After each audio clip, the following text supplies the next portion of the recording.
ఇంకో 2 రోజులైతే ట్రిప్కి పోయినా మా దోస్తు వాళ్ళు తిరిగి వస్తారు. వాళ్ళు వస్తే మీరు రూమ్లో ఉండలేరు. మీరు ఇంకో రూమ్ ఎత్తుక్కుంటే మంచిది. ఇప్పటికిప్పుడు రూమ్ అంటే ఎట్లా బావ, నువ్వే చెప్పు. అవునా? బంగారు తల్లి, ఆ ప్రేమ పోరాటం డైలాగ్ ఉంది, అది చెప్పు ఒకసారి. ప్రేమ అందరికి దొరకదు, దొరికితే పోరాడాలి. పోరాడాలి బావా. సేమ్, రూమ్ కూడా అందరికి దొరకదు, దొరికే వరకు ఎత్తుక్కోవాలి.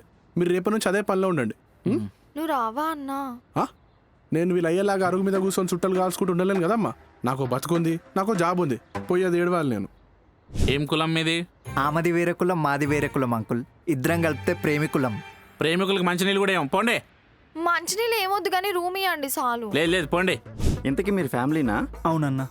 లేచిపోయి వచ్చిన 17,000 rent, current bill, water bill మీదే. 1వ తారీఖు వరకు ఇచ్చేయాలి.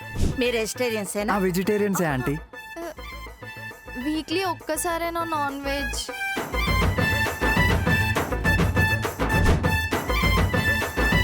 బయట టూలెట్ పెట్టిరు కదా అండి. అవును, 3rd ఫ్లోర్. చూస్తారా? చూస్తాం. ఓకే రండి. అగో ఇది హాలు, ఆడ టీవీ కూడా పెట్టుకోవచ్చు మంచిగా. ఇది మన పిల్లలకి, ఇది మనకి. ఈడ మనం కూర్చొని తినొచ్చు మంచిగా.